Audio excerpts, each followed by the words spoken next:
আচ্ছা ঠিক আছে, ধন্যবাদ। আচ্ছা, আজকে হচ্ছে আমাদের ডিসি মেশিনের ফার্স্ট ক্লাস। হ্যাঁ, আমরা আজকে ডিসি মেশিন স্টার্ট করব। তো ডিসি মেশিনের ফার্স্ট ক্লাস যেহেতু, তো আমরা মেশিন থেকে শুরু করবো আর কি।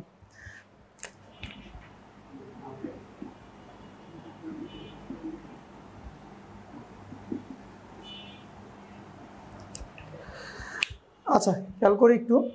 তো আমাদের ডিসি মেশিনের ফার্স্ট হচ্ছে আমাদের আগে মেশিন সম্পর্কে একটু ভালো জানতে হবে, যে আমরা মেশিন জিনিসটা কি, তারপর আমরা ডিসি মেশিনের দিকে আগাবো। আগে মেশিন সম্পর্কে আমরা একটা বেসিক ধারণা নেই, তারপর আস্তে আস্তে ডিসি মেশিনের দিকে আগাবো। আচ্ছা, আমরা মেশিন বলতে কি বুঝি, বা আমরা এই পর্যন্ত যা জানি, আমরা যেহেতু মেশিনের ভিতরে আছি, তা মূলত মেশিন জিনিসটা কি। তা আমরা এটা জানি, আমরা দৈনন্দিন কাজের জন্য যেই কাজগুলো আমাদের খুব সহজে করতে পারি, যেই যন্ত্রের মাধ্যমে বা যেই যন্ত্রগুলো দিয়ে আমরা কোনো কাজ খুব সহজে বা দ্রুত করতে পারতেছি, আমাদের কাজগুলোকে দক্ষতার সহিত দিতেছে, এই যন্ত্রগুলো হচ্ছে মেশিন, যদি আমরা নর্মাল সংজ্ঞা দিতে চাই বা সাধারণ সংজ্ঞা দিতে চাই। এখন এই ডিসি মেশিন পার্টটা মূলত আমাদের ইলেকট্রিক্যাল মেশিন থেকে আসছে। আমরা যদি মেশিন এইটুকু বুঝি যে মেশিন হচ্ছে আমাদের দৈনন্দিন এমন একটা যন্ত্র যে দৈনন্দিনের কাজটাকে সহজ করবে। আর ইলেকট্রিক্যাল মেশিন যদি চিন্তা করি, তারপরে ডিসি মেশিন আমি চিন্তা করতে পারবো।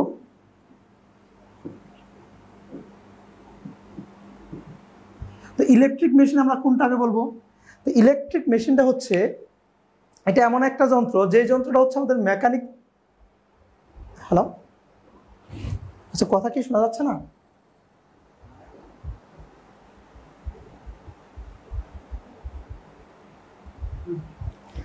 আচ্ছা, তাহলে ইলেকট্রিক্যাল মেশিন আমরা কি বুঝবো? তাহলে ইলেকট্রিক্যাল মেশিন হচ্ছে আমাদের যে যন্ত্রের মাধ্যমে, আমরা যদি সংজ্ঞা দেই, একটু সংজ্ঞাটা লিখি এটা।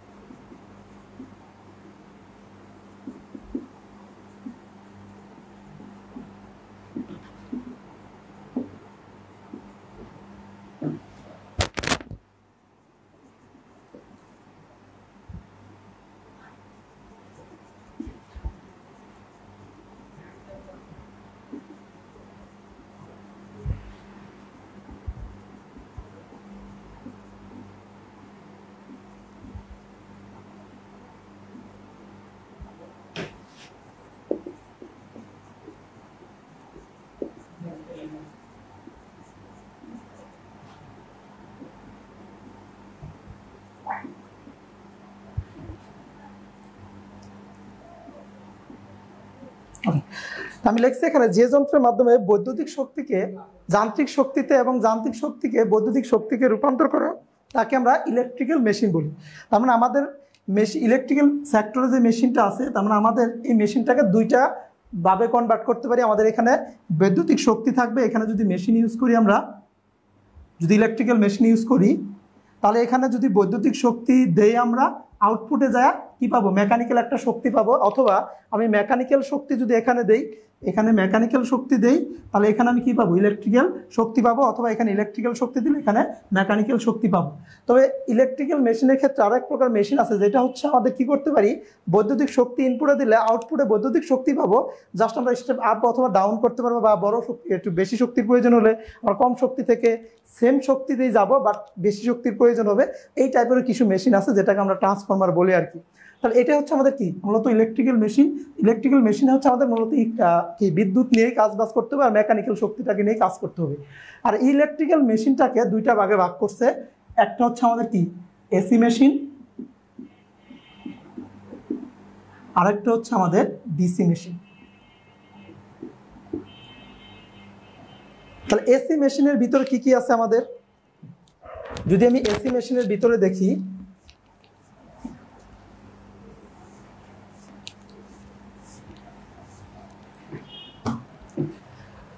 আচ্ছা, আমরা যদি প্রথমে ডিসি মেশিন দেখি, আমরা মূলত ডিসি মেশিনটা নিয়ে আলোচনা করবো এখানে, বা আমার এই কোর্সটার ভিতরে। তাহলে ডিসি মেশিনের ভিতরে যেটা আছে সেটা হচ্ছে আমাদের কি, একটা হচ্ছে ডিসি মোটর, আর একটা হচ্ছে ডিসি জেনারেটর। আমাদের ডিসি মেশিনের ভিতরে এই দুইটা টপিক আছে, আমাদের এই দুইটা টপিক সম্পর্কে পড়াশোনা করব আমরা। আর এসি মেশিনের ভিতরে যেটা আছে, এসি মেশিনের মধ্যে আছে হচ্ছে আমাদের ট্রান্সফরমার,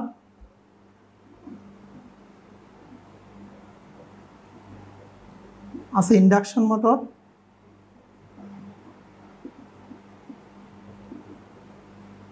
আছে হচ্ছে অল্টারনেটর,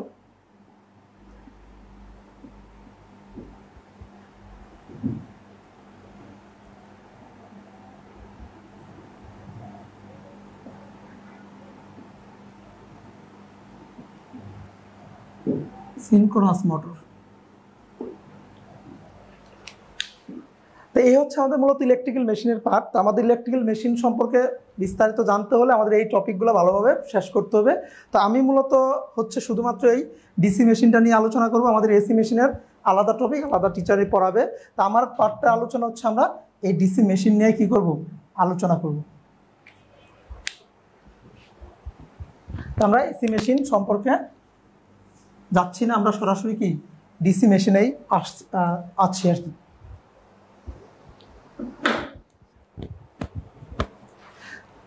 আচ্ছা, তাহলে আমাদের মেশিন সম্পর্কে যদি জানতে চাই, আমাদের ফার্স্ট যে টপিকটা নিয়ে ভালোভাবে একটু জানতে হবে সেটা হচ্ছে ম্যাগনেট সম্পর্কে একটু ভালোভাবে জানতে হবে। কারণ আমাদের মেশিন টপিকটাই তৈরি হয়েছে, বা মেশিন জিনিসটা যদি তৈরি করতে চাই ওখানে ম্যাগনেটের বিশাল বড় একটা ভূমিকা আছে। এই জন্য আমাদের ম্যাগনেট সম্পর্কে বিস্তারিত আর কি জানতে হবে, বা যতটুকু আমাদের মেশিনে লাগে সেই সম্পর্কে আমাদের ম্যাগনেট সম্পর্কে একটু ধারণা লাগবে। তাহলে আমরা প্রথমেই ডিসি মেশিন শুরু করার আগে, বা আমাদের যে কোনো মেশিনই যায় না কেন, এসি মেশিনেও যদি যাই, অবশ্যই ম্যাগনেট সম্পর্কে আমাদের মৌলিক ধারণাগুলো রাখতে হবে, যে ম্যাগনেট বিষয়টা কি, ম্যাগনেটে কী কী আছে, ম্যাগনেটের ধর্মগুলো কী কী, এই বিষয়গুলো আমাদের জানতে হবে আর কি। তো আমি ম্যাগনেট নিয়ে যদি আলোচনা করি, এটা হচ্ছে আমাদের মেশিনে ঢোকার আগেই যে বিষয়গুলো আমাদের লাগবে। কারণ আমি যখন ডিসি মেশিনের জেনারেটর বা মোটরের অপারেশন নিয়ে আলোচনা করব বা অপারেশন করব, ওই সময় কিন্তু ম্যাগনেটের ধারণা খুব ভালোভাবে জানতে হবে। কারণ ম্যাগনেট দিয়ে আমাদের মেশিনের অপারেশনগুলো আসবে, বা ম্যাগনেটের মাধ্যমে ওই কাজবাজগুলো হচ্ছে। এই জন্য ম্যাগনেট নিয়ে আমাদের ভালো একটু ধারণা রাখতে হবে।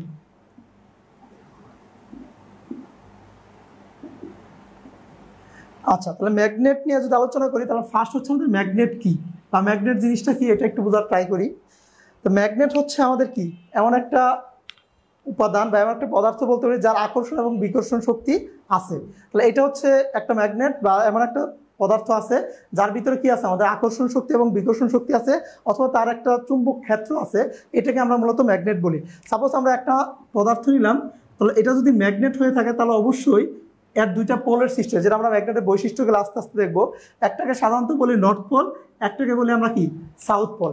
এবং এই ম্যাগনেটগুলা দুইটা পোলের সৃষ্টি করবে এবং তাদের আকর্ষণ এবং বিকর্ষণ শক্তি থাকবে। তার মানে এর আকর্ষণ শক্তি এবং বিকর্ষণ শক্তি মানে হচ্ছে, এখানে যদি আমি ম্যাগনেট জাতীয় কোনো পদার্থ এখানে দেই, সাপোজ লোহা, কপার, এগুলো যদি এখানে এর কাছাকাছি নিয়ে আসি তাহলে তাকে কি করবে, আকর্ষণ করবে। অথবা আমরা চিন্তা করি এখানে আরেকটা ম্যাগনেট আমি নিলাম, যার ভিতরেও কি আছে, নর্থ পোল এবং সাউথ পোল আছে। তাহলে এর ম্যাগনেটটা যদি আমি এর কাছাকাছি নিয়ে আসি, এ যদি সাউথ পোল হয়ে থাকে এবং এ যদি নর্থ পোল হয়ে থাকে, বিপরীত ধর্ম, তারা আকর্ষণ করবে, সেম ধর্ম হয়ে থাকলে বিকর্ষণ করবে। তাহলে মূলত হচ্ছে ম্যাগনেট হচ্ছে ওই টাইপের পদার্থ যেই পদার্থগুলোর কি থাকবে, আকর্ষণ অথবা বিকর্ষণ শক্তি আছে, অথবা তার এরিয়াতে একটা তড়িৎ ক্ষেত্র আছে যেটার কারণে সে আকর্ষণ অথবা বিকর্ষণ করতেছে আর কি।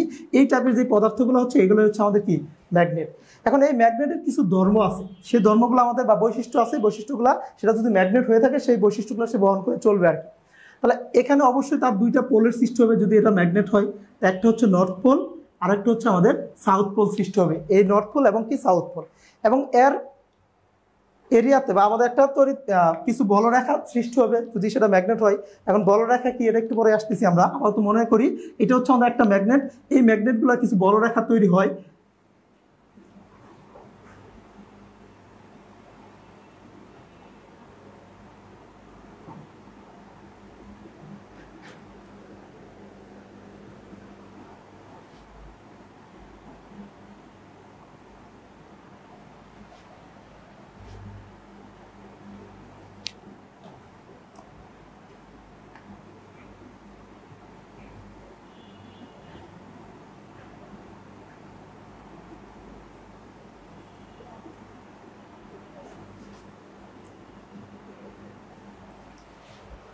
আচ্ছা, তাহলে আমি বলতেছি এটা হচ্ছে আমাদের একটা ম্যাগনেট যার আকর্ষণ এবং বিকর্ষণ শক্তি আছে। আমি বলতেছি এই জন্য এটাকে ম্যাগনেট বলতেছি, যে কি করে আমাদের তড়িৎ চুম্বকের যে পদার্থগুলো আছে, যেমন কপার, আয়রন, অ্যালুমিনিয়াম, নিকেল, এগুলাকে সে আকর্ষণ করে।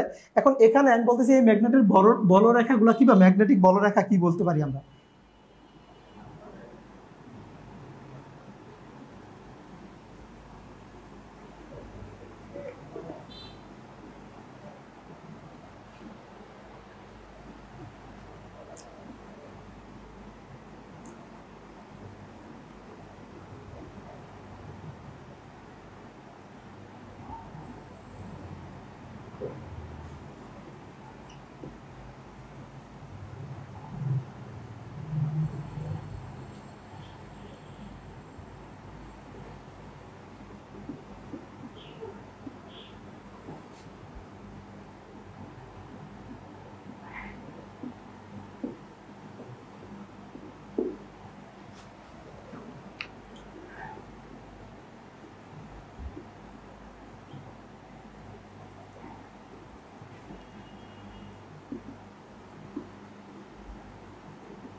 আচ্ছা, তাহলে আমি বলছি ম্যাগনেটিক লাইনগুলো কোনগুলো? ম্যাগনেটিক লাইন হচ্ছে একটি চুম্বকের নর্থ পোল থেকে সাউথ পোলের দিকে যে কাল্পনিক রেখা কল্পনা করা হয় তাকে ম্যাগনেটিক লাইন বলে। তাহলে এটা যদি সেটা চুম্বক হয়ে থাকে, এই চুম্বকের নর্থ পোল হচ্ছে আমাদের এই পাশে, একটা পাশ নর্থ পোল আর একটা পাশ সাউথ পোল। কারণ একটা চুম্বক যদি হয় সেটার দুইটা পোল থাকবে, সেটা তার বৈশিষ্ট্য চুম্বকের, একটা অবশ্যই নর্থ পোল হবে আর একটা হচ্ছে সাউথ পোল হবে। তাহলে সেটা যদি চুম্বক হয়ে থাকে তাহলে সেই নর্থ পোল থেকে সাউথ পোলের দিকে যে কাল্পনিক বলরেখাগুলো তৈরি হবে সেটাকে আমরা বলতেছি চুম্বক বলরেখা। তাহলে এইটা একটা বলরেখা, এই একটা বলরেখা, এইটা একটা বলরেখা, এই অসংখ্য বলরেখা একটা চুম্বকের পাশে থাকবে। এখন এই বলরেখাগুলার একটা বৈশিষ্ট্য হচ্ছে একটা আরেকটাকে কখনোই কি করবে না, ক্রস করবে না। যেমন আমি এই যে এই একটা বলরেখা দিছি, এই বলরেখাগুলা এভাবে দিতে পারবো না, চাইলে যে এভাবে এদিক দিয়ে আবার এদিক দিয়ে যাবে, এরকম উল্টা পাল্টা দিতে পারবো না। সেটা অবশ্যই একজন আরেকজনকে কি করবে না, কখনোই ক্রস করবে না। এই নির্দিষ্ট রুলস মেনেই কি করবে, বলরেখাগুলো চুম্বকের আশেপাশে থাকবে। যতটুকু এরিয়া জুড়ে তার প্রভাবটা থাকবে ততটুকু এরিয়া জুড়ে তার বলরেখাগুলো থাকবে। এটা হচ্ছে আমাদের কি, চুম্বক বলরেখা বা ম্যাগনেটিক লাইন বলতেছি। এখন চুম্বক ক্ষেত্র কাকে বলে?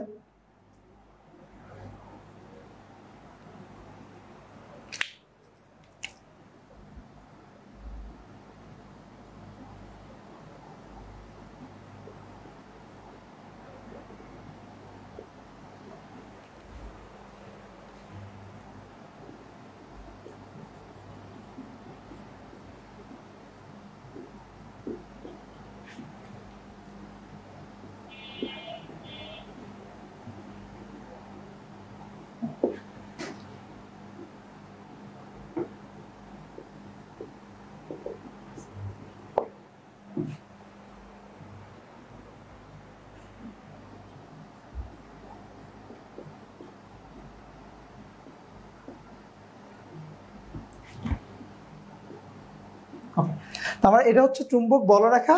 এখন আমাদের চুম্বক ক্ষেত্র যদি চিন্তা করি তাহলে চুম্বক ক্ষেত্রটা হচ্ছে একটা ম্যাগনেট যে এরিয়া জুড়ে, একটা ম্যাগনেট আমি এখানে স্থাপন করছি, তাহলে এই ম্যাগনেটটা যতটুকু এরিয়া জুড়ে তার প্রভাব বিস্তার রাখতে পারবে। তেমন আমি যদি এখানে একটা ম্যাগনেট নিয়ে আয়রন বা লোহার আয়রন নিয়ে আসি, আয়রনের বস্তু নিয়ে আসি, তাহলে এই ম্যাগনেটটা এই আয়রনটাকে যদি এখানে আকর্ষণ করতে পারে, তার মানে এর প্রভাবটা এই পর্যন্ত আছে।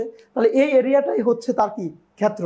কারণ আমি এই ম্যাগনেটটা যদি এমন একটা পজিশনে রাখলাম, আমি দেখতেছি এখানে চুম্বক রাখার পরে ওই ম্যাগনেটটাকে সে আকর্ষণ করতে পারতেছে না, কারণ ওখানে তার কি নাই, কোনো রকম প্রভাব বিস্তার নাই। কারণ একটা ম্যাগনেট যেই এরিয়া জুড়ে তার প্রভাবটা বিস্তার করতে পারবে ওই এরিয়াটাই হচ্ছে কি, চুম্বক ক্ষেত্র। তো এই চুম্বক ক্ষেত্রের একক হচ্ছে আমাদের কি, ওয়েবার পার মিটার স্কোয়ার, অথবা বলা হয় টেসলা, অথবা বলা হয় কি, টেসলা। তাহলে এটাকে যদি চিন্তা করি, ওয়েবার পার মিটার স্কোয়ার মানে হচ্ছে একটা চুম্বক ক্ষেত্রে প্রতি একক এরিয়াতে কি পরিমাণ ফ্লাক্স আছে, এই ফ্লাক্সটাই বা প্রতি একক এরিয়াতে যে পরিমাণ ফ্লাক্স আছে এটাকে আমরা কি বলি, চুম্বক ক্ষেত্র বলে থাকি, যেটাকে আমরা একক হচ্ছে আমাদের টেসলা অথবা ওয়েবার পার মিটার স্কোয়ার। মূলত আমাদের একটা চুম্বক ক্ষেত্রে এই যে ওয়েবার পার মিটার স্কোয়ারটা আসতেছে, এখানে মানে হচ্ছে এক একক ক্ষেত্রফলে বা 1 মিটার স্কোয়ার ক্ষেত্রফলে কি পরিমাণ ফ্লাক্স দিচ্ছে একটা চুম্বক, এটাই হচ্ছে আমাদের মূলত চুম্বক ক্ষেত্র। আর আমাদের এই ওয়েবারটার কারণে বা এই যে ওয়েবারের যে ফ্লাক্সটা আছে, এই ফ্লাক্সের কারণে ডিসি মেশিনে যত ভোল্টেজ আসতেছে, ভোল্টেজ উৎপাদন হচ্ছে। তাহলে ডিসি মেশিনের ক্ষেত্রে বা ডিসি মোটর হোক না কেন, এসি মোটর হোক না কেন, এই কাজটা সাধারণত মূলত এই ওয়েবার নিয়েই কাজটা করতে হয়। এটা একটু পরে আমরা বুঝতে পারবো একটা চুম্বক থেকে কিভাবে আমরা ভোল্টেজ উৎপাদন করতেছি, সেটা আমরা আস্তে আস্তে মানে একটু পরে দেখতে পারবো আর কি। বিভিন্ন ল আছে, লগুলো নিয়ে যখন আমরা আলোচনা করবো ওটুকু দেখতে পারবো আর কি। এইটুকু কি বুঝতে পারছি সবাই? ম্যাগনেটিক লাইন, চুম্বক ক্ষেত্র, মেশিন আর চুম্বক কি।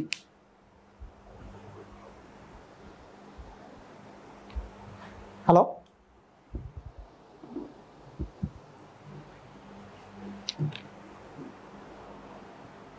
এইটুক কি সবাই, হ্যাঁ এইটুক কি সবাই বুঝতে পারছি? জাস্ট আমি চারটা নিয়ে বিষয় নিয়ে আলোচনা করছি।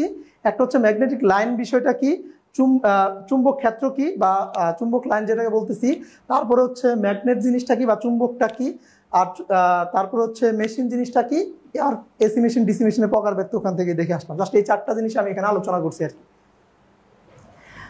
আচ্ছা, তাহলে এই বিষয়গুলো আমাদের একটু জানা থাকতে হবে। এবার আসে চুম্বকের প্রকারভেদ নিয়ে, বা আমাদের কোন টাইপের চুম্বক আমরা মেশিনে সবচেয়ে বেশি ইউজ করি সেটা নিয়ে একটু আলোচনা করি।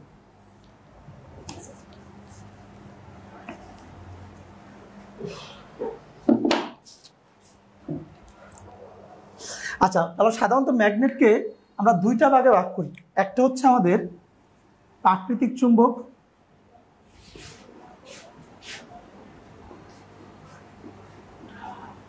যেটাকে আমরা বলি ন্যাচারাল,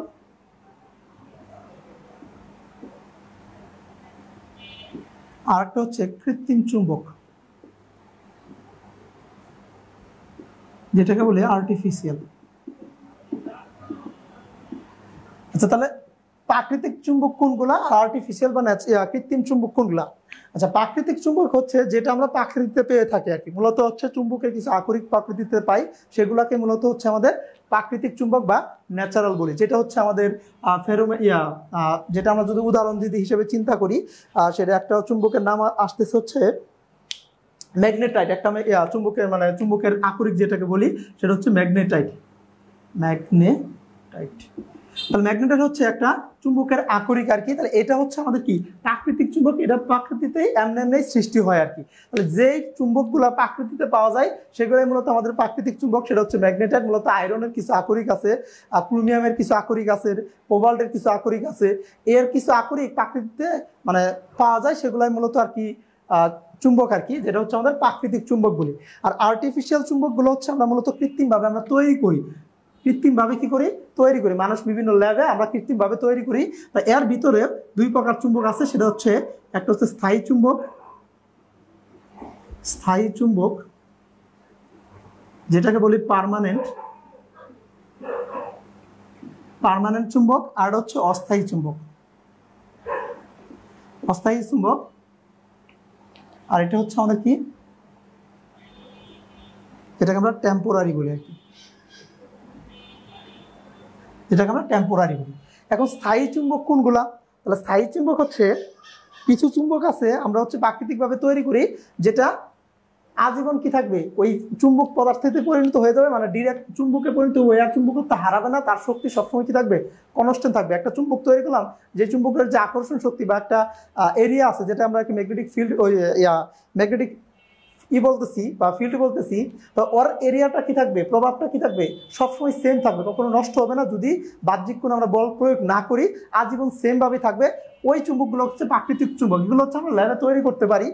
আবার অস্থায়ী চুম্বকগুলো হচ্ছে, যেমন আমরা একটা স্থায়ী চুম্বকের উপরে, সাপোজ এটা একটা হচ্ছে স্থায়ী চুম্বক, এই স্থায়ী চুম্বকের উপরে আমরা হচ্ছে লোহা জাতীয় পদার্থ, যেই পদার্থগুলো চুম্বক আকর্ষণ করে, সাপোজ লোহা, কপার, নিকেল, এই টাইপের পদার্থ যদি কোনো একটা স্থায়ী চুম্বকের উপরে সামান্য ঘর্ষণ করি, সাপোজ আমি একটু ঘষাঘষি করলাম একটা স্থায়ী চুম্বকের উপরে, কিছুক্ষণ পর দেখবো ওই লোহাটা অন্য একটা চুম্বক যে পদার্থ আকর্ষণ করে ওটাকে আকর্ষণ করতেছে।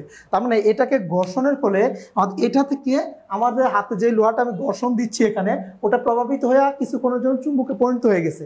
ওটা আবার কি হয়, অল্প কিছুক্ষণ সময় কি হয়ে যায়, আবার ভ্যানিশ হয়ে যায়, চুম্বকত্ব নষ্ট হয়ে যায়। তো এই টাইপের যে চুম্বকগুলো হচ্ছে, এগুলো হচ্ছে মূলত আমাদের কি অস্থায়ী চুম্বক।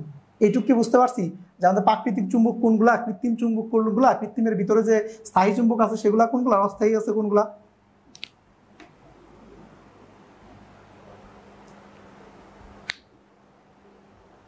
হ্যালো,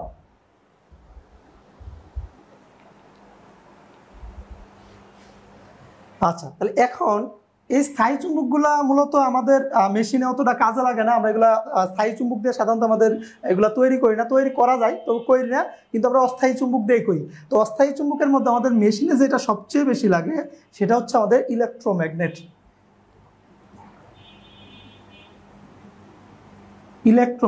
ইলেকট্রোম্যাগনেট কোনটা কি? তো ইলেকট্রোম্যাগনেট এক প্রকার হচ্ছে অস্থায়ী চুম্বক। এটা মূলত আমরা তৈরি করি যেভাবে, সেটা হচ্ছে আমার কাছে একটা কোর নিব আমরা, সাপোজ এটা একটা মেটাল পদার্থ, যেটা আমরা বলতে পারি হচ্ছে আয়রন বলতে পারি, কপার বলতে পারি, আবার নিকেলও বলতে পারি, যে কোনো একটা দণ্ড বললাম। এই দণ্ডের উপরে আমি কিছু তার পেঁচাইলাম, বড় করে দেখি,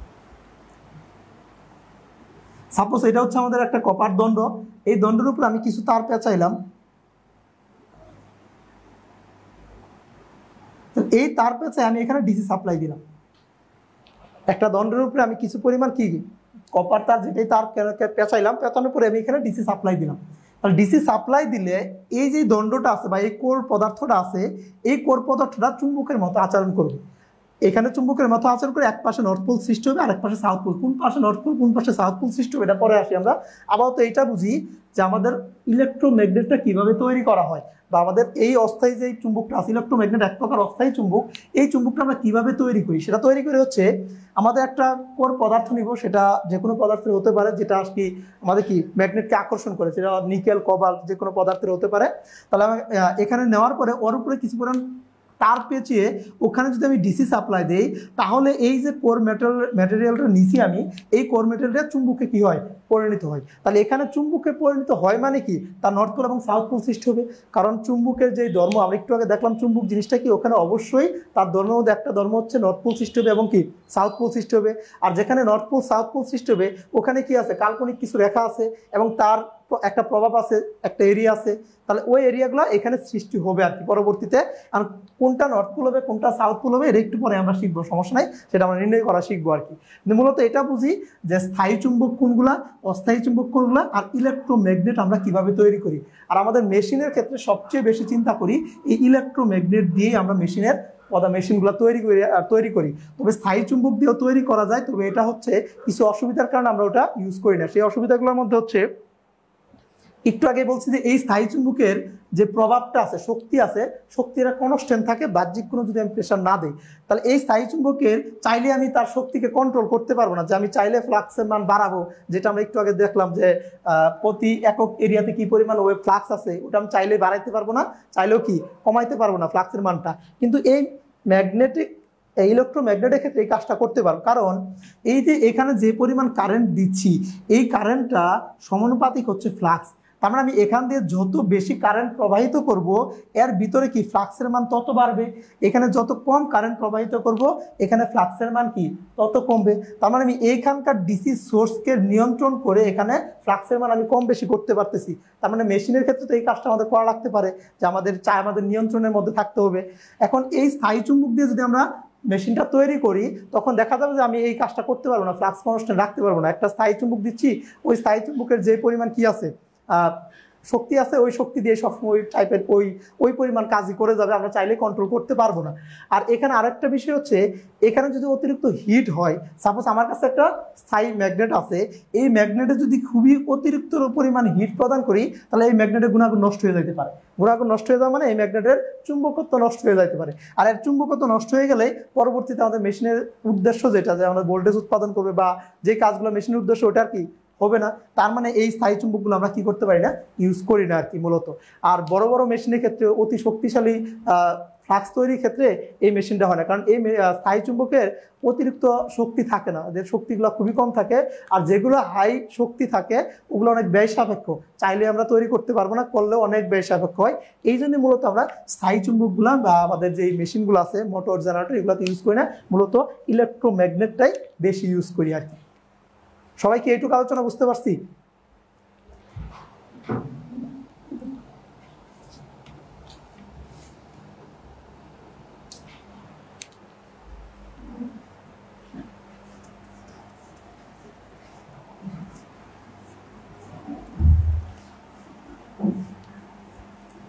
হ্যালো,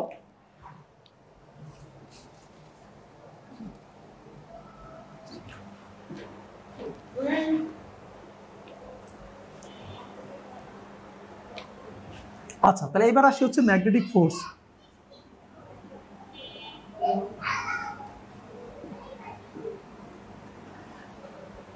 আমি একটু আগে যে ম্যাগনেট সম্পর্কে ধারণা নিলাম বা ম্যাগনেট সম্পর্কে দেখলাম, একটা ম্যাগনেটের দুইটা পোলের সৃষ্টি হয়, একটা হচ্ছে নর্থ পোল আর একটা হচ্ছে সাউথ পোল। আর এই নর্থ পোল এবং সাউথ পোল সৃষ্টি হওয়ার কারণে এখানে কি হচ্ছে, আমাদের কিছু ম্যাগনেটিক ফ্লাক্স তৈরি হচ্ছে।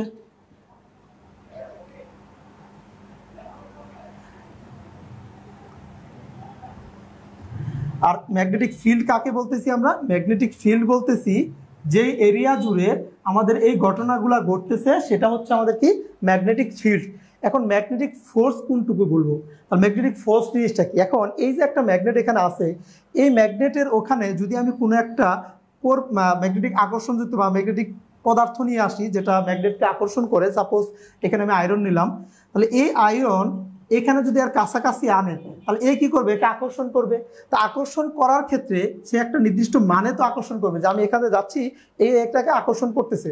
তাহলে এই আকর্ষণের যে বলটা, যে বলে একে আকর্ষণ করতেছে, এটাকেই বলতেছি আমরা কি, ম্যাগনেটিক ফোর্স। তার মানে একটা ম্যাগনেট কোনো একটা পদার্থকে কি বলে আকর্ষণ করতেছে, সেই আকর্ষণ শক্তিটাকে আমরা কি বলি, ম্যাগনেটিক ফোর্স। এটা শুধু যে আকর্ষণ করবে তা না, বিকর্ষণও করতে পারে। কারণ আমরা জানি একটা ম্যাগনেট তাদের সমজাতীয় পদার্থকে কি করে, বিকর্ষণ করে। মানে নর্থ পোল, সে যদি তার কাছে কোনো নর্থ পোল আসে তাকে বিকর্ষণ করবে, সে যদি সাউথ পোল হয়, কোনো সাউথ পোল আসে সে কি করবে, তাকে বিকর্ষণ করবে। আর নর্থ পোল সাউথ পোল পরস্পরকে কি করে, আকর্ষণ করে।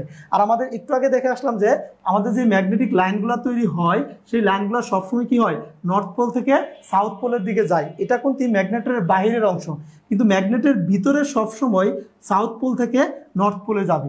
এটা হচ্ছে তার একটা বৈশিষ্ট্য, যে একটা ম্যাগনেটের যেই নর্থ পোল আছে, যদি তার ম্যাগনেটের বাহির দিয়ে কাল্পনিক যে রেখাগুলো আমরা চিন্তা করি, এটা সবসময় নর্থ পোল থেকে সাউথ পোলের দিকে যাবে, আর ম্যাগনেটের ভিতর দিয়ে সাউথ পোল থেকে নর্থ পোলের দিকে যাবে। কারণ খেয়াল করি, আমি যদি বাহির থেকে নর্থ পোল থেকে সাউথ পোলের দিকে যাই, ভিতর থেকে সাউথ পোল থেকে নর্থ পোলের দিকে যাই, তাহলে একটা কি হচ্ছে, ক্লোজ পাথ তৈরি হচ্ছে।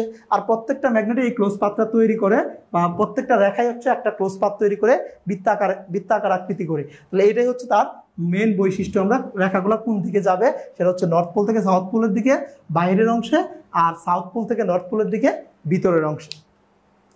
আচ্ছা, লিঙ্কটা একটু চেঞ্জ হচ্ছে, হ্যাঁ।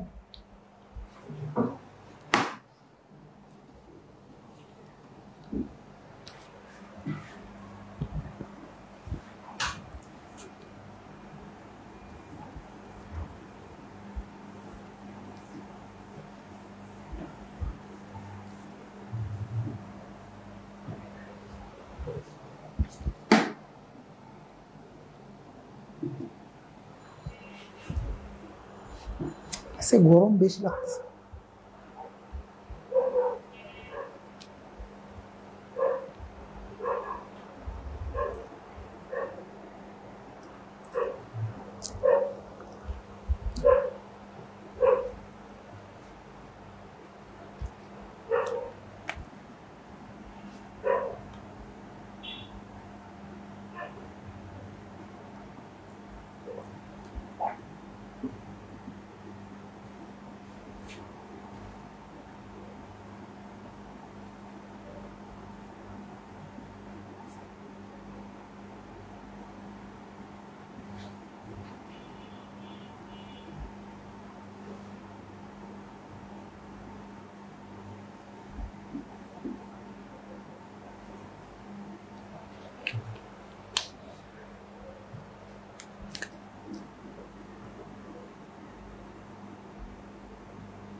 যার কথা শোনা যাচ্ছে?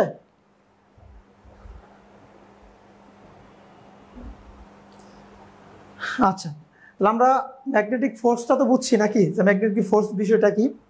আচ্ছা, তাহলে আমরা একটু আগে যেটা দেখলাম, যে আমাদের একটা ইলেকট্রোম্যাগনেটটা কিভাবে তৈরি করি,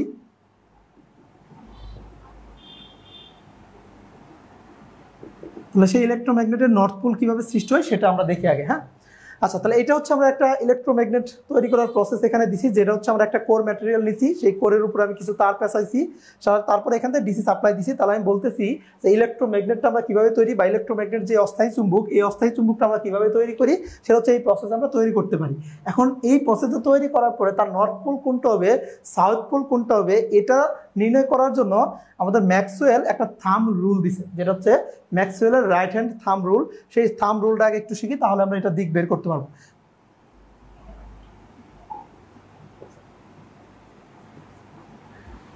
তাহলে ম্যাক্সওয়েল থাম্ব রুলটা যেটা বলছে সেটা হচ্ছে,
তাহলে ম্যাক্সওয়েল থাম্ব রুল যেটা বলছে সেটা হচ্ছে বৃদ্ধাঙ্গুলি এবং বাকি আঙ্গুলগুলি যদি পরস্পরের 90 ডিগ্রি কোণে রাখি, সাপোজ আমার এটা হচ্ছে বৃদ্ধাঙ্গুলি, এটা হচ্ছে পরবর্তী যে 4টা আঙ্গুল, তাহলে এদেরকে আমি যদি 90 ডিগ্রি অ্যাঙ্গেলে রাখি, কারণ বলছে বৃদ্ধাঙ্গুলিকে যদি কারেন্ট নির্দেশ করাই, তাহলে সাপোজ আমি বৃদ্ধাঙ্গুলিকে কারেন্ট নির্দেশ করাচ্ছি, তাহলে বাকি আঙ্গুলগুলি হচ্ছে আমাদের ফ্লাক্স বলরেখা নির্দেশ করবে, অথবা বাকি আঙ্গুলগুলোকে যদি আমি কারেন্টকে নির্দেশ করাই, এই বৃদ্ধাঙ্গুলি বলরেখা নির্দেশ করবে। জাস্ট উল্টা আর কি, যে কোনো একটা ঘটতে পারে। এখন আমি এটার দিকে খেয়াল করি, আমার এটা হচ্ছে কোর ম্যাটেরিয়াল, এটা হচ্ছে আমাদের কি কোর ম্যাটেরিয়াল। এখন আমি এই দিক দিয়ে কারেন্ট দিচ্ছি, কারেন্টটা কোন দিক দিয়ে দিচ্ছি, এই যে উপরের প্রান্ত দিয়ে, এখানে কি দুইটা প্রান্ত আছে, একটা হচ্ছে উপরের প্রান্ত, একটা হচ্ছে নিচের প্রান্ত। তো আমি কারেন্ট প্রবাস করাইছি কোন দিক দিয়ে, উপরের প্রান্ত দিয়ে। খেয়াল করি একটু, এখানে একটু খেয়াল রাখতে হবে, 3D তো আঁকানো সম্ভব না, 2D দিয়ে আঁকানোর চেষ্টা করছি আর কি। তাহলে এটা যদি উপরের দিক দিয়ে হয়, তাহলে কারেন্টটা মূলত আমি যদি এটা কোর ম্যাটেরিয়াল হিসেবে চিন্তা করি, উপরের দিক দিয়ে যাচ্ছে, তাহলে কারেন্টটা যাচ্ছে কি উপরের দিক দিয়ে, এদিক দিয়ে কারেন্টটা যাচ্ছে। তাহলে এদিক দিয়ে যদি কারেন্টটা যায়, আমি সাপোজ এটাকে আমি কারেন্টের দিক নির্দেশ করতেছি, যেহেতু প্যাচটা এদিকে আছে, আমি প্যাচের গুলাকে এই বেশি আঙ্গুল দিয়ে প্রকাশ করি আর কি। তাহলে প্যাচের গুলাকে যদি বেশি আঙ্গুল দিয়ে প্রকাশ করি, মানে উপরের দিক দিয়ে আছে, আর বৃদ্ধাঙ্গুলি কি 90 ডিগ্রি অ্যাঙ্গেলে থাকবে। তাহলে বৃদ্ধাঙ্গুলি কোন দিকে আছে, এদিক দিয়ে যদি চিন্তা করি, বৃদ্ধাঙ্গুলি আমার এদিক দিয়ে আছে। এটা কি বোঝা যাচ্ছে? আমি যদি কারেন্ট উপরের দিকে দেই, এই কোরের ম্যাটেরিয়ালের উপর দিকে আমি কারেন্ট রাখছি, আমি হাতের দিকে একটু খেয়াল করি, আমি এদিক দিয়ে কারেন্টটা দিচ্ছি, তাহলে বৃদ্ধাঙ্গুলি কোন দিকে আছে, 90 ডিগ্রি হলে আমাদের এই দিকে আছে। তাহলে এই দিক বরাবর আমাদের কি আছে, বৃদ্ধাঙ্গুলি আছে। তাহলে বলরেখা, এটা যদি বৃদ্ধাঙ্গুলিকে যদি আমি বলরেখা হিসেবে চিন্তা করি, তাহলে বলরেখা কোন দিকে প্রবাহিত হচ্ছে, এই দিকে প্রবাহিত হচ্ছে। এই দিকে প্রবাহিত হচ্ছে মানে কি, এটা হচ্ছে নর্থ পোল, এটা হচ্ছে সাউথ পোল হবে, কারণ আমরা জানি বলরেখা একটা চুম্বক ক্ষেত্রের নর্থ পোল থেকে সাউথ পোলের দিকে যায়। তাহলে এই দিকে আমাদের কি হবে, বলরেখাগুলা প্রবাহিত হবে, যেটা নর্থ পোল হবে কোনটা আমাদের, সেটা নর্থ পোল হবে। এটা হচ্ছে নর্থ পোল, এটা হচ্ছে নর্থ পোল হবে, এবং এটা কি হবে, সাউথ পোল হবে। সিমিলারলি আমি যে জাস্ট উপরের দিকে চিন্তা করলে এটা হচ্ছে, যদি আমি নিচের দিকে চিন্তা করতাম, আমি কারেন্ট ডিরেকশনটা জাস্ট নিচের দিকে, মানে প্যাচগুলো নিচের দিকে দিতাম। খেয়াল করি, তাহলে আমরা যদি এটা যদি কোর ম্যাটেরিয়াল হয়, আমি প্যাচগুলো যদি নিচের দিকে দেই,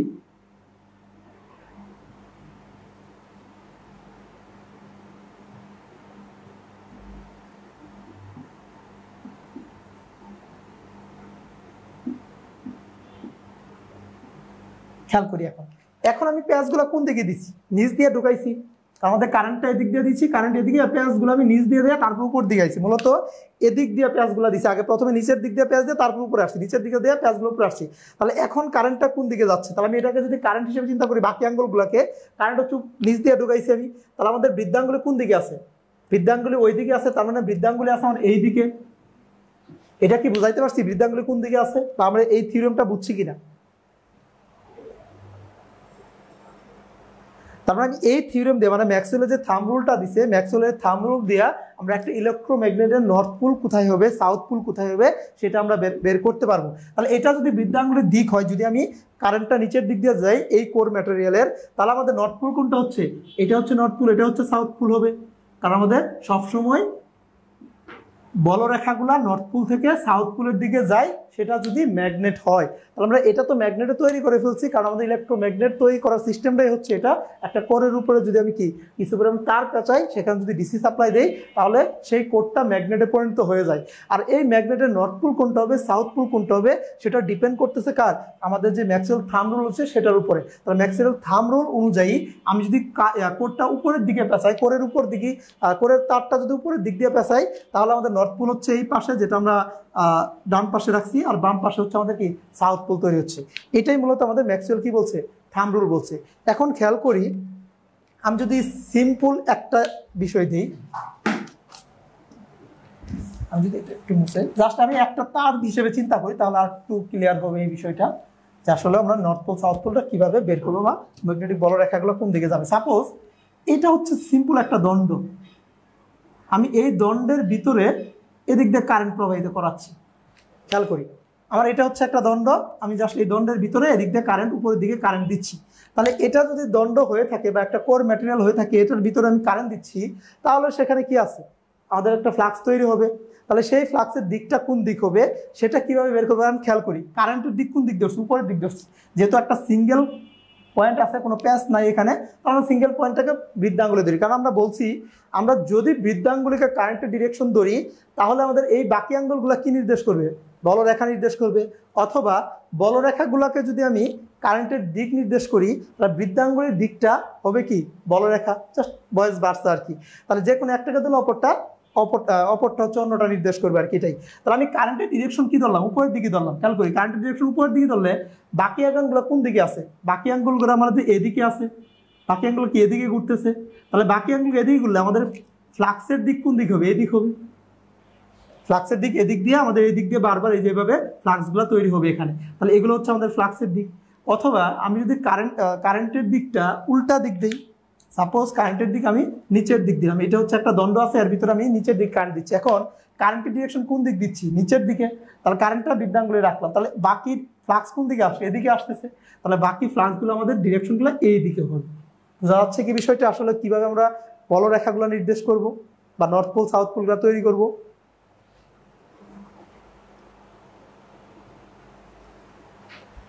তাহলে এই হচ্ছে আমাদের কি ইলেকট্রোম্যাগনেটকে আমরা ইলেকট্রোম্যাগনেট তৈরি করার পরে যে নর্থ পোল সাউথ পোল পাচ্ছি সেটা দেখা কিভাবে আমরা ইলেকট্রোম্যাগনেটটা তৈরি করতেছি আর কি, এটা হচ্ছে আমরা নির্ণয় করতে পারি মূলত হচ্ছে ম্যাক্সওয়েলের থাম্ব রুলের মাধ্যমে।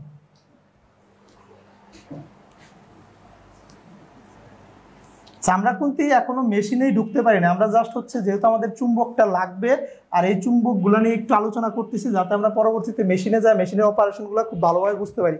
কারণ আমাদের এই থিওরিগুলো যদি ভালোভাবে না বুঝি কিভাবে তৈরি হচ্ছে কিভাবে কাজ করতেছে, তাহলে কিন্তু মেশিনের অপারেশনটা আমরা ভালোভাবে বুঝতে পারবো না। আমরা এখনো মেশিনে ঢুকে নেই, জাস্ট আমরা বেসিক কিছু ইনফরমেশন দেখতেছি, কিছু রুলস শিখতেছি, এটার মাধ্যমে আমরা মেশিনটা তৈরি করতে পারবো, মেশিনের অপারেশনগুলো বুঝতে পারবো, আর মেশিন কিভাবে কাজ করতেছে সেই বিষয়গুলো নিয়ে ধারণা পেতে পারবো আর কি। আচ্ছা, তাহলে এখন আমরা যে সূত্র শিখবো সেটা হচ্ছে ফ্যারাডেস ল। মোটামুটি চুম্বক সম্পর্কে যেটুকু শিখছি এটুক হলে আনাপ। চুম্বক সম্পর্কে আরো বিস্তারিত আলোচনা আছে বা চুম্বক ম্যাটেরিয়াল সম্পর্কে আলোচনা আছে, কিন্তু আমাদের মেশিনে তো চুম্বক ম্যাটেরিয়াল সম্পর্কে শিখতে হবে না, আমাদের যতটুকু শেখা লাগবে অতটুকু ইনশাল্লাহ এটুক হইলেই হবে আর কি। হ্যাঁ, আচ্ছা, এবার আসে হচ্ছে ফ্যারাডেস ল।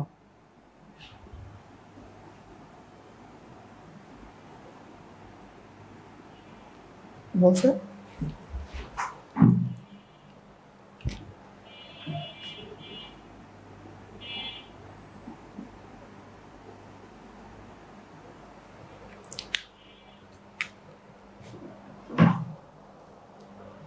আচ্ছা, খেয়াল করি তাহলে ফ্যারাডেস ল বলছে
আচ্ছা, তাহলে ফ্যারাডে দুইটা ল দিছে আমাদের।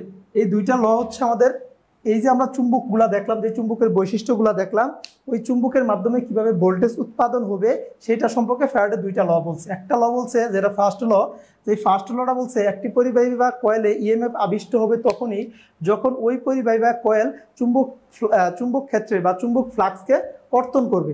যেমন সাপোজ আমাদের এটা হচ্ছে একটা চুম্বক, সেটা হচ্ছে আমাদের নর্থ পোল, এবং সাপোজ এটা এখানে সাউথ পোল আছে। তা আমরা জানি চুম্বক ফ্লাক্স কই যায়, চুম্বক বলরেখাগুলা নর্থ পোল থেকে সাউথ পোলের দিকে কি হয়, প্রবাহিত। নর্থ পোল থেকে সাউথ পোলের দিকে কি হচ্ছে, প্রবাহিত। এখানে নর্থ পোল থেকে সাউথ পোলের দিকে প্রবাহিত হচ্ছে। আমি চুম্বকটা একটা না দিয়ে এইভাবে দিলাম, অথবা একভাবে দেখাইতে পারি। সাপোজ এটা হচ্ছে আমাদের সেই একটা চুম্বক যার দুইটা পোল আছে, একটা হচ্ছে নর্থ পোল এবং কি সাউথ পোল। তাহলে নর্থ পোল থেকে সাউথ পোলের দিকে আমাদের কি হবে, ফ্লাক্সগুলা যাবে নর্থ পোল থেকে সাউথ পোলের দিকে যাবে। তাহলে এটা হচ্ছে নর্থ পোল থেকে সাউথ পোল, এটা হচ্ছে নর্থ পোল থেকে সাউথ পোল। এখন ফ্যারাডে যে বিষয়টা বলছে 1 নম্বর সূত্রে, সে একটা পরিবাহীর ভিতরে ভোল্টেজ আবিষ্ট বা ভোল্টেজ উৎপাদন হবে কিভাবে সেটা ডিপেন্ড করবে আমি যেই কোর পদার্থটা নিচ্ছি বা যেই পরিবাহীটা নিচ্ছি, সেই পরিবাহীটা যেই চুম্বকের ফ্লাক্সগুলো আছে, যেই চুম্বক ক্ষেত্রের ওখানে ফ্লাক্স আছে, সেই চুম্বক ক্ষেত্রের সাথে যদি কর্তন করে তাহলেই কেবল বা কর্তন হইলেই কেবল কি হবে, ভোল্টেজ উৎপাদন হবে। এখন খেয়াল করি, আমি এখানে একটা পরিবাহী নিলাম, সাপোজ এখানে একটা পরিবাহী নিলাম, অথবা এই চুম্বকের ক্ষেত্রে চিন্তা করি আমি এখানে একটা পরিবাহী নিলাম, নেওয়ার পরে এখন এখানে ভোল্টেজ উৎপাদন হওয়ার শর্ত হচ্ছে এই পরিবাহিকাটাকে যদি আমি এখানে পরিবর্তন করে বা ঘুরাই, যেহেতু একদিকে ফোর্স অ্যাপ্লাই করে ঘুরাচ্ছি, ঘুরানোর পরে এই যে নর্থ পোল থেকে সাউথ পোলের দিকে কি প্রবাহিত আছে, বলরেখাগুলো আছে, এই বলরেখাগুলোকে যদি কর্তন করে, মানে ফ্লাক্স আছে এখানে, এই ফ্লাক্সগুলোকে যদি কর্তন করে তাহলে এখানে কি হবে, ভোল্টেজ ইনডিউসড হবে। অথবা আমি সাপোজ এখানে কোডটাকে রাখছি, এই কোডটাকে আমি এই বলরেখার দিকে এখানে ঘুরাচ্ছি, আমি জাস্ট এখানে বল চুম্বক আছে, এই চুম্বকের আশেপাশে এভাবে ঘুরাচ্ছি যে কোনো একটা ফোর্স দিয়ে, তাহলে কেবল কি হবে, এই করে বা এখানে কি হবে, ভোল্টেজ ইনডিউসড হবে বা এই করে আমরা কি পাবো, ভোল্টেজ পাবো। অথবা এই কোরটাকে আমি স্থির রাখলাম, সমস্যা নাই, কিন্তু এই ম্যাগনেটটাকে তো আমি ঘুরাইতে পারি। সাপোজ এই কোরের ওখানে আমি ম্যাগনেটটাকে আপ ডাউন করাচ্ছি, তাহলে এই কোরকেও এই ম্যাগনেট কি করতেছে, ফ্লাক্স কর্তন করতেছে, কারণ এই ম্যাগনেট এখন আমি পরিবর্তন করাচ্ছি, তাহলেও এখানে কি হবে, ভোল্টেজ উৎপাদন হবে। তাই মূলত ফ্যারাডে এটাই বলছে, একটা কোরের ভিতরে ভোল্টেজ উৎপাদন তখনই হবে যখন ওই ম্যাগনেটে যে ফ্লাক্সগুলো আছে তাকে কর্তন করবে।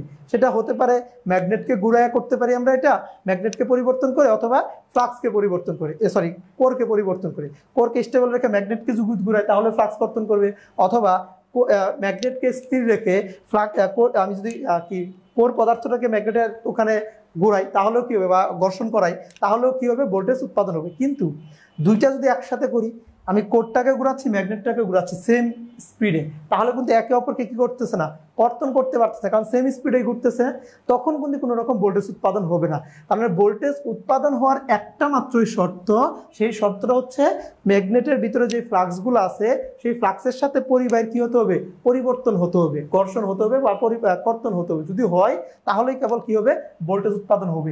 এটাই বলছে ফ্যারাডের ফার্স্ট ল। বুঝতে পারছি কি বিষয়টা?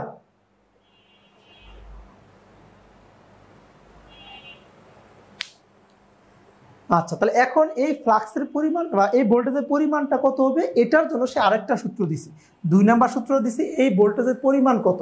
তাহলে সে বলছে এই ভোল্টেজের পরিমাণটা হবে, সেই ফ্লাক্স কর্তন হচ্ছে তার হারের সমানুপাতিক, তার হারের কি সমানুপাতিক। এখন হার বলতে কি বোঝাচ্ছে, হার মানে কি, সময় দ্বারা ভাগ, আমরা এটা জানি, কোনো কিছু হার বের করতে গেলে তাকে সবসময় কি দিতে হয়, সময় দ্বারা ভাগ করতে হয়। এখন সাপোজ এখানে যে ফ্লাক্স পরিবর্তন হচ্ছে, কর্তন করতেছে, কি পরিমাণ কর্তন করতেছে, এটাকে ধরলাম d5 পরিমাণ কর্তন করতেছে, তাহলে ওই d5 পরিমাণ কর্তন করতে সময় লাগছে সাপোজ 2 সেকেন্ড, বা ধরলাম dt সেকেন্ড সময় লাগছে, তাহলে d5 বাই কত হবে, dt।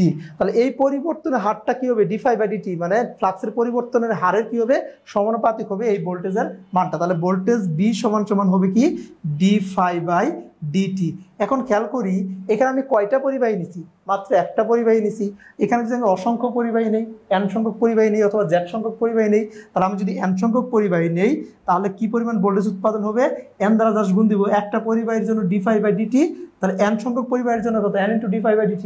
আর মাঝে মাঝে যদি আমরা z সংখ্যক পরিবাহী দেই, মানে n এর জায়গায় জাস্ট z d5 বাই হচ্ছে dt। এটাই হচ্ছে আমাদের কি ভোল্টেজের মান। কার ক্ষেত্রে, আমাদের ফ্যারাডের ল বলছে, যদি একটা চুম্বকের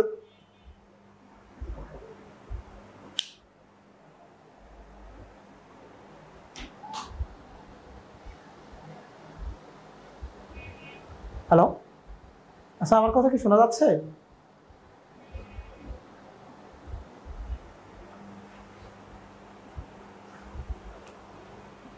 আচ্ছা, কেউ মনে হয় হোয়াইট বোর্ড চালু করছিল, হ্যাঁ এই জন্য এটা আসছে। আচ্ছা, তাহলে এটা হচ্ছে আমাদের কি ভোল্টেজের পরিমাণ, যদি আমরা একটা কোরকে একটা ফ্লাক্স চুম্বক ক্ষেত্রের ওখানে ঘুরাই বা কর্তন করাই তাহলে কি পরিমাণ ভোল্টেজ উৎপাদন হবে, এটা হচ্ছে z d5 বাই dt। তবে এই সূত্র মানে ফ্যারাডে যে দুইটা সূত্র দিয়েছে, এটা ফার্স্ট ল। তাহলে সেকেন্ড ল বলছে ওই উৎপন্ন ভোল্টেজের পরিমাণ হবে, আমি কিন্তু লিখি নাই, সেকেন্ড লটা লিখি নাই, একটু বই আছে, সমস্যা নাই, আমি জাস্ট বলতেছি আর ম্যাথমেটিক্যাল ব্যাখ্যাটা দিচ্ছি আমি এখানে। তাহলে সেকেন্ড ল বলছে আমাকে এটা, যে এখানে কি পরিমাণ ভোল্টেজ উৎপাদন হবে, মানে উৎপন্ন ভোল্টেজের পরিমাণ ফ্লাক্সের পরিবর্তনের হারের সমানুপাতিক হবে। তাহলে ফ্লাক্সের পরিবর্তন হচ্ছে d∅dt আর হারের কি হচ্ছে সমানুপাতিক। তাহলে b সমান সমান d∅dt বলতে পারি আমরা। আর এখানে n হচ্ছে আমাদের কি পরিবাহীর সংখ্যা। যদি আমি এখানে একটা পরিবাহী নিয়ে কাজ করছি, অসংখ্য পরিবাহী নিতাম বা z সংখ্যক পরিবাহী নিতাম, তাহলে এখানে আসছে z d∅dt। তবে ফ্যারাডে এই সূত্রের মাধ্যমে কি পরিমাণ ভোল্টেজ উৎপাদন হয়েছে এইটুক দিছে, কিন্তু এখানে ভোল্টেজের ডিরেকশনটা দেয় না, যে আসলে ভোল্টেজটা কোন দিকে প্রবাহিত হচ্ছে এই ডিরেকশনটা দেয় নাই। এই ডিরেকশনটা দিচ্ছে আবার হচ্ছে আরেকজন, সেটা হচ্ছে ল্যান্স ল। ল্যান্স হচ্ছে আমাদের এই সূত্রটা দিচ্ছে কি ডিরেকশনটা কতটুকু হবে। তাহলে ল্যান্স লটা একটু বোঝার ট্রাই করি আমরা। এটা তো বুঝছি, ফ্যারাডের ল বুঝছি সবাই। আচ্ছা, তাহলে আমরা ল্যান্স লটা একটু বোঝার ট্রাই করি, দেখে খেয়াল করি। তা আমি বলছিলাম, সাপোজ এটা হচ্ছে আমাদের একটা, আমি এখানে ইলেকট্রোম্যাগনেট তৈরি করছি, তাহলে এখানে কি এটা যদি চুম্বকে পরিণত হয়, তাহলে কারেন্টের ডিরেকশন আমাদের এই সোর্স অনুসারে কারেন্টের ডিরেকশন হচ্ছে এটা। তো এখন এখানে তো আমাদের নর্থ পোল সাউথ পোল হবে, জাস্ট এখানে চুম্বকে পরিণত হচ্ছে। তাহলে এখানে চুম্বকে পরিণত হয়েছে মানে কি, এখানে যদি এই যে একটা কোর ম্যাটেরিয়াল, এটা তো একটা কোর ম্যাটেরিয়াল, তাহলে এই কোর ম্যাটেরিয়াল এখানে কি করবে, কর্তন করবে। তাহলে এখানে এক প্রকার ভোল্টেজ ইনডিউসড হবে। তাহলে ল্যান্স ল বলছে এই যে আমাদের যার কারণে এখানে ফ্লাক্স তৈরি হলো, দেখি এই ভোল্টেজের কারণে কিন্তু এখানে ফ্লাক্স তৈরি হয়েছে। কোন ভোল্টেজের কারণে? এই সাপ্লাই ভোল্টেজ দেওয়ার কারণে এখানে ফ্লাক্স তৈরি হয়েছে আমার। আর এই ফ্লাক্স তৈরি হওয়ার কারণে এখানে এক প্রকার ভোল্টেজ ইনডিউসড হবে আমাদের সূত্র মতে। কার সূত্র মতে? ফ্যারাডের সূত্র মতে। তাহলে ফ্যারাডের সূত্র মতে এখানে যে পরিমাণ ভোল্টেজ ইনডিউসড হবে তার দিক আর এর যার কারণে এই ভোল্টেজটা উৎপাদন হলো তার দিক কি হবে, পরস্পরের বিপরীত হবে, মানে একে অপরকে কি অপোজিট করবে। তার মানে এখানে আমি দেখতেছি কি d∅dt পরিমাণ ভোল্টেজ উৎপাদন হচ্ছে কার মতে? ফ্যারাডের সূত্র মতে। কিন্তু এর দিক কি হচ্ছে, একে অপরকে উৎপাদন বিপরীত করতেছে। এই জন্যই এই উৎপন্ন ভোল্টেজটা d∅dt কি হয়, সবসময় সাপ্লাই ভোল্টেজের কি হয়, নেগেটিভ হয়। যদি n সংখ্যক পরিবাহী দিয়ে এই করি আমরা, তাহলে মাইনাস d∅dt। তার মানে আমাদের যে পরিমাণ ভোল্টেজ উৎপাদন হবে তার ডিরেকশনটা কি হবে, আমাদের সাপ্লাই ভোল্টেজের বিপরীত হবে। এটাই বলছে আমাদের মূলত ল্যান্স ল। সবাই কি এটা বুঝতে পারছি ল্যান্স লটা যেটা?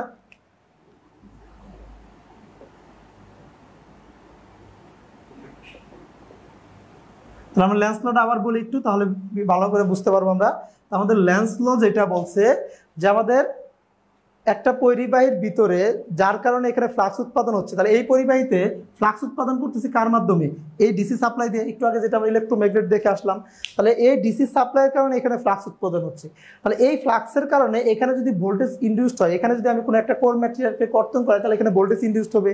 তাহলে এই ভোল্টেজের পরিমাণটা বা এই ভোল্টেজের ডিরেকশনটা হবে এই যে সাপ্লাই ভোল্টেজ যার কারণে এটা তৈরি হইলো তার কি হবে, উল্টা হবে।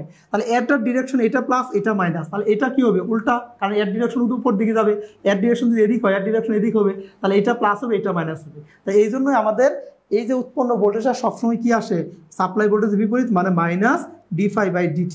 মানে এই ল্যান্স কি করছে, ডিরেকশন দিছে যে আমাদের ফ্যারাডেস ল অনুসারে যে পরিমাণ ভোল্টেজ উৎপাদন হবে সেটা কোন দিক হবে সেই ডিরেকশনটা দিছে।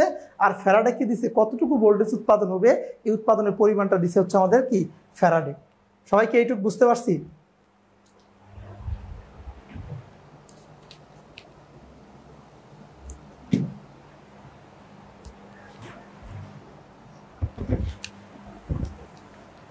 আচ্ছা, তাহলে আমাদের আরো একটা ল আছে যেটা আমাদের ডিসি জেনারেটর মোটর দুইটাতেই কাজে লাগবে, সেটা হচ্ছে আমাদের ফ্লেমিং ল।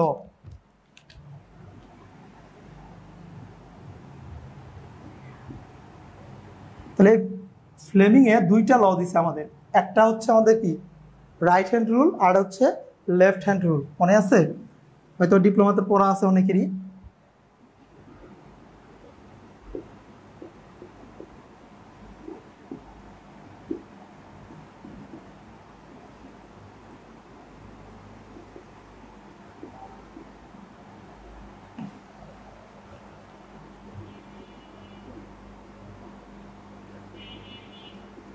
আচ্ছা, খেয়াল করি তো আমাদের মেশিনের ক্ষেত্রে বা আমাদের একটু আগে যে ফ্যারাডের লটা দেখে আসলাম, এখানে কিন্তু জাস্ট তিনটা জিনিসের মধ্যে সম্পর্ক তৈরি হয়েছে। একটা হচ্ছে আমি কন্ডাক্টরকে কোন দিকে ঘুরাচ্ছি, না কন্ডাক্টরের ঘূর্ণের বাম যেটাকে কন্ডাক্টরে কিভাবে ফোর্সটা অ্যাপ্লাই করতেছি। আরেকটা হচ্ছে আমাদের কারেন্টের ডিরেকশনটা কোন দিকে হচ্ছে, আরেকটা হচ্ছে আমাদের ফ্লাক্স। এই তিনটার মধ্যেই মূলত সম্পর্ক তৈরি করতেছি, যেটা আমরা ম্যাগনেটে দেখে আসলাম। মানে ম্যাগনেটের ফ্লাক্স আছে, সেখানে আমি কন্ডাক্টরকে ঘোরাচ্ছি, ফোর্স অ্যাপ্লাই করতেছি কন্ডাক্টরে, যার কারণে কারেন্ট উৎপন্ন হচ্ছে। কারেন্ট উৎপন্ন মানে কি, ভোল্টেজ উৎপন্ন হচ্ছে, যার কারণে কারেন্ট হচ্ছে আর কি। তো এই তিনটা বিষয়ের উপরেই বা কার ডিরেকশনটা কোন দিক হবে সেটা আমাদের ফ্লেমিংয়ের দুইটা ল দিচ্ছে, একটা হচ্ছে রাইট হ্যান্ড রুল আর হচ্ছে কি লেফট হ্যান্ড রুল। এই দুইটা রুলের মাধ্যমে আমাদের মানে কারেন্টের ডিরেকশনটা আমরা বের করতে পারি, যদি আমাদের একটা কন্ডাক্টরের ভিতরে ওখানে কন্ডাক্টরের ভিতরে আমি সরি একটা ম্যাগনেটের ভিতরে যদি কন্ডাক্টরকে রাখি আর কি, বা কন্ডাক্টরকে ঘুরাই, তাহলে এই রাইট হ্যান্ড রুলটা বলছে কি, আচ্ছা রুলটা একটু লিখি।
আচ্ছা, তাহলে এটা হচ্ছে আমাদের কি ফ্লেমিংয়ের right hand rule. Right hand rule বলছে যে আমাদের বৃদ্ধাঙ্গুলি তর্জনী ও মধ্যমাকে যদি পরস্পরের 90 ডিগ্রি কোণে রাখি, তারপরে আমাদের তিনটা আঙ্গুল, একটা হচ্ছে বৃদ্ধাঙ্গুলি, আর হচ্ছে মধ্যমা, আর হচ্ছে কি তর্জনী, এই তিনটাকে যদি আমি পরস্পরের 90 ডিগ্রি অ্যাঙ্গেলে রাখি, জাস্ট তিনটা একটা অপরটার সাথে কি থাকবে 90 ডিগ্রি অ্যাঙ্গেলে থাকবে।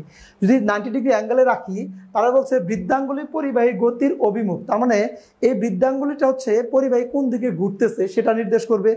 আর হচ্ছে মধ্যমা তর্জনী চুম্বক বল রেখার দিক নির্দেশ করবে, তার মানে এই তর্জনী হচ্ছে এটা আমার, তাহলে এই তর্জনী হচ্ছে চুম্বক বল রেখার দিক নির্দেশ করবে, আর মধ্যমা হচ্ছে কারেন্টের দিক নির্দেশ করবে। তাহলে আমি একটু চিত্র আঁকায় ব্যাখ্যা করার চেষ্টা করি, তাহলে বুঝতে সুবিধা হবে। সাপোজ এটা হচ্ছে আমাদের কি একটা চুম্বক, এটা হচ্ছে আমাদের নর্থ পোল, এটা হচ্ছে সাউথ পোল। তার মধ্যে নর্থ পোল থেকে সাউথ পোলের দিকে কি যাচ্ছে, ফ্লাক্সগুলো যাচ্ছে। এখন আমি এখানে একটা পরিবাহী রাখলাম, তাহলে এখানে আমি হচ্ছে একটা পরিবাহী রাখলাম। তো এখানে পরিবাহী রাখলে আমি পরিবাহীতে সাপোজ এটাকে আমি এদিকে ঘোরাচ্ছি, কোন দিকে ঘোরাচ্ছি, এদিকে ঘোরাচ্ছি। এখন খেয়াল করি আমার বল রেখার ডিরেকশন কোন দিকে আছে, এইদিকে। আমাকে বলছে বৃদ্ধাঙ্গুলি পরিবাহীর গতির অভিমুখ, তাহলে বৃদ্ধাঙ্গুলি কি, হ্যাঁ বৃদ্ধাঙ্গুলি হচ্ছে এটা, সরি পরিবাহী হচ্ছে এটা, তাহলে পরিবাহী ঘুরাচ্ছি কোন দিকে, এইদিকে ঘুরাচ্ছি। আবার খেয়াল করতেছে তর্জনী বলরেখার দিক নির্দেশ করে, তর্জনী হচ্ছে কোনটা আমাদের, এটা হচ্ছে তর্জনী, তাহলে আমাকে রাইট হ্যান্ড দিয়ে চিন্তা করতে হবে। এখন রাইট হ্যান্ড কোনটা, এটা আমার রাইট হ্যান্ড, তাহলে আমাদের তর্জনীকে রাখছি হচ্ছে যেদিকে আমাদের বলরেখাগুলো আছে, তাহলে বলরেখা হচ্ছে আমাদের তর্জনী আছে, আর বৃদ্ধাঙ্গুল হচ্ছে ঘূর্ণনের দিক আছে। তাহলে আমি ঘুরাচ্ছি কোন দিকে, ওই দিকে ঘুরাচ্ছি, মূলত এখান থেকে আমি এই দিকে ঘুরাচ্ছি, মানে এই দিকে ঘুরাচ্ছি। তাহলে আমি এই দিকে যদি ঘুরাই, তাহলে এটা হচ্ছে আমাদের কি বৃদ্ধাঙ্গুলি ঘূর্ণনের দিক, তর্জনী হচ্ছে বলরেখার দিক, এই যে তর্জনী বলরেখার দিক, আর মধ্যমা কি করতেছে আমাদের কারেন্টের দিকটা নির্দেশ করে। তাহলে মধ্যমা কোন দিকে আছে, বোর্ডের ভিতরের দিকে আছে আমাদের, তাহলে মধ্যমা যদি বোর্ডের ভিতরের দিকে আছে, তাহলে কারেন্ট কোন দিকে যাবে, কারেন্ট এই উপরের দিকে যাবে, কারণ বোর্ডের ভিতরে মানে উপর দিকে, আর যদি বাইরের দিকে থাকতো কারেন্ট কি আসতো, এই নিচের দিকে প্রবাহিত হইতো। তাহলে এটা মূলত হচ্ছে আমাদের কি ফ্লেমিং এর রাইট হ্যান্ড রুল বলছে, যেটা আমরা মোটর জেনারেটরে দেখবো আর কি। তাহলে ওখানে এই রুলগুলো চিন্তা করে আমাদের কি করতে হবে, কারেন্টের ডিরেকশনগুলো বের করতে হবে। তো ওই আবার তো রুলটা শিখি, রুলটা কিভাবে অ্যাপ্লাই করা লাগে, আমরা যখন মোটর জেনারেটর অপারেশন করবো, তো সেখানে হচ্ছে আমাদের এই রুলের সাহায্যে কিভাবে ভোল্টেজটা আসতেছে বা ভোল্টেজের ডিরেকশনটা কোন দিকে আছে সেটা আমরা দেখতে পারবো। সিমিলারলি ভাবে এটা যদি লেফট হ্যান্ড রুল অ্যাপ্লাই করি, তো লেফট হ্যান্ড রুলে হচ্ছে সেম জিনিসটাই থাকবে, জাস্ট লেফট হ্যান্ড দিয়ে চিন্তা করতে হবে আমাকে। তাহলে এখানে হচ্ছে বৃদ্ধাঙ্গুলি আমাদের ওই একই পরিবাহের ঘূর্ণনের দিক চিন্তা করবে, মধ্যমা হচ্ছে আমাদের কি বলরেখার দিক চিন্তা করবে, আর হচ্ছে আমাদের মধ্যমা হচ্ছে কি কারেন্টের দিক চিন্তা করবে, আর তর্জনী হচ্ছে বলরেখা। তাহলে এটা যদি আমি লেফট হ্যান্ড রুল চিন্তা করি, সেম কাজটাই, মানে ওখানে কোনো কিছু পরিবর্তন নাই। এখানে বলরেখা কোন দিক আছে, বলরেখা আছে হচ্ছে নর্থ পোল থেকে সাউথ পোল, দেখ তর্জনী আমার, তাহলে তর্জনীকে আমি বলরেখার দিকে রাখি, আর বৃদ্ধাঙ্গুলি হচ্ছে এটা, আর এটা হচ্ছে আমাদের কি, এটা হচ্ছে আমাদের কারেন্টের ডিরেকশন। এখন খেয়াল করি, তাহলে আমাদের এটাকে যদি আমি কোন দিকে ঘুরাচ্ছি, সাপোজ এটাকে আমি এই দিকে ঘুরাচ্ছি, তাহলে এই দিকে যদি ঘুরাই, আমি তর্জনীকে রাখবো কোন দিকে, বলরেখার দিকে, বৃদ্ধাঙ্গুলি কোন দিকে ঘুরাচ্ছি, বৃদ্ধাঙ্গুলি এদিকে ঘুরাচ্ছি আমি, আর মধ্যমা কোন দিকে আছে, কারেন্টের ডিরেকশন নির্দেশ করবে। তাহলে এটা যদি আমার মধ্যমা হয়ে থাকে, মধ্যমা হচ্ছে কারেন্টের ডিরেকশন, তাহলে কারেন্ট কোন দিকে আছে, আমাদের এদিক থেকে বোর্ডের বাইরের দিকে আসতেছে, দ্যাট মিনস কারেন্ট কোন দিকে হবে, নিচের দিকে কারেন্টের ডিরেকশনটা হবে। তাহলে এটাই মূলত হচ্ছে আমাদের লেফট হ্যান্ড ফ্লেমিং এর দুইটা রুল দিছে, সেই দুইটা রুলের মাধ্যমে জাস্ট কারেন্টের ডিরেকশনটা কোন দিকে হবে আর হচ্ছে বলরেখা কোন দিকে হবে সেটা বের করা। যেমন আমাদের মোটর জেনারেটর একটু বলি, তারপরে রিলেট করা যাবে আর কি। আমরা যদি জেনারেটর চিন্তা করি, জেনারেটর কাজ কি, আমরা যদি জেনারেটর চিন্তা করি, এটা যদি জেনারেটর থাকে, জেনারেটর হচ্ছে মেকানিক্যাল এনার্জিকে ইলেকট্রিক্যাল এনার্জিতে রূপান্তর করে। তাহলে এই জেনারেটর কি করে, আমি মেকানিক্যাল দিতেছি ইলেকট্রিক্যাল, তার মানে মেকানিক্যাল দিতেছি মানে হচ্ছে আমি ঘুরাচ্ছি কোনো একটা কন্ডাক্টরকে ঘুরাচ্ছি, যার কারণে কি ওখানে ভোল্টেজ ইনডিউস হচ্ছে। তার মানে এখানে আমার জানা থাকে কি, আমি কোন দিকে ঘূর্ণনটা জানা থাকে, আর আমাদের যেহেতু একটা চুম্বক আছে ওর ফ্লাক্স জানা থাকে, আমি ফ্লাক্স জানি আর ঘূর্ণন জানি। আমাদের দরকার কি ইলেকট্রিক্যাল আউটপুট, মানে কারেন্ট দরকার, কারেন্টের ডিরেকশন আবার কোন দিকে আছে এটা বের করতে হবে। তাহলে এখানে আমাদের কি জেনারেটরের লেফট হ্যান্ড লটা ইউজ হয়, যেখানে আমি ঘূর্ণনের দিকটা জানা দেওয়া থাকে, ফ্লাক্সের মানটা জানা থাকে, কারেন্টটা বের করতে হয়। এই জন্য দেখবো আমরা জেনারেটরে গেলেই বুঝতে পারবো, তো জেনারেটর আমরা লেফট হ্যান্ড রুলটা ইউজ করতেছি। আর রাইট হ্যান্ড রুলটা সাধারণত মোটরে ইউজ করা হয়, কারণ মোটরে আমাদের ইলেকট্রিক্যাল দেওয়া থাকে, আমাদের মেকানিক্যাল পাইতে হয়। তার মানে আমি এখানে কারেন্ট জানি আর ফ্লাক্স জানি, কিন্তু আমাদের ঘূর্ণনের দিকটা জানি না, মেকানিক্যাল যে কোন দিকে ঘুরতেছে এটা আমি জানি না, তখন আমি কি মোটর ইউজ করতেছি, যদি সেটা মোটর হয়ে থাকে, তো ওখানে আরেকটা রুল ইউজ হয় আর কি। তো ওটা আমরা হচ্ছে অপারেশন যখন দেখবো বা আমাদের মোটর জেনারেটরের অপারেশন যখন করবো, সেখানে হচ্ছে এই রুলগুলো অ্যাপ্লাই করে আমাদের ডিরেকশনগুলো বের করবো। কিন্তু আমাদের এই রুলগুলো সম্পর্কে জানতে হবে যে আসলে রুলগুলো কি বলছে, আমাদের Fleming right hand left hand রুলটা কি বলছে আর কি। আমি কি বুঝাইতে পারছি এইটুকু?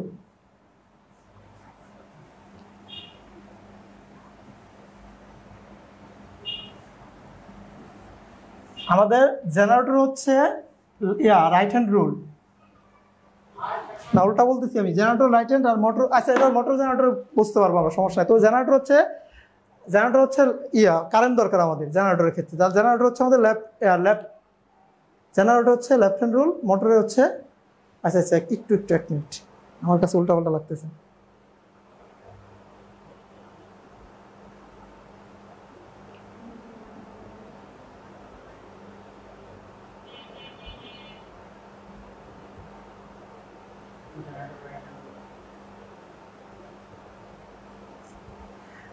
আমি বলি হ্যাঁ, জেনারেটর হচ্ছে, হ্যাঁ বলতেছি এটা আমার কাছে উল্টা লেগে গেছে। তাহলে জেনারেটর হচ্ছে আমাদের রাইট হিস হবে, আর মোটরে হচ্ছে লেফট হিস হবে। হ্যাঁ হ্যাঁ, তাহলে জেনারেটর হচ্ছে আমাদের রাইট হ্যান্ড রুল ইউজ হবে, কারণ আমার জেনারেটরের দরকার হচ্ছে কারেন্টের ডিরেকশনটা আমার বের করা দরকার। আর মোটরের ক্ষেত্রে হচ্ছে আমাদের ফোর্সের ডিরেকশনটা বের করা দরকার, মানে ঘূর্ণনের ডিরেকশনটা বের করা দরকার। মোটর হচ্ছে আমাদের লেফট হ্যান্ড রুল ইউজ হয়, আর জেনারেটর হচ্ছে রাইট হ্যান্ড রুল ইউজ হয় আর কি। আচ্ছা, এটা হচ্ছে আমরা আবার যখন জেনারেটরের অপারেশন করবো ওখানেও দেখতে পারবো আর কি, কারণ আমাদের নেক্সট ক্লাসে এগুলো লাগবে। আজকে যেটুকু বললাম এটা হচ্ছে আমাদের একদম বেসিক কনসেপ্ট। আমাদের মেশিনের আগ মুহূর্তে এই বিষয়গুলো আমাদের যদি জানা না থাকে তাহলে মেশিনের অপারেশনগুলো ভালো করে বুঝতে পারবো না, আর মেশিনের অপারেশন তৈরি করতে পারবো না আর কি। তো এই জন্য হচ্ছে এই বিষয়গুলো আমাদের ভালোভাবে জানা থাকতে হবে আর কি। আচ্ছা, সবাই কি বুঝতে পারছে আজকের ক্লাস?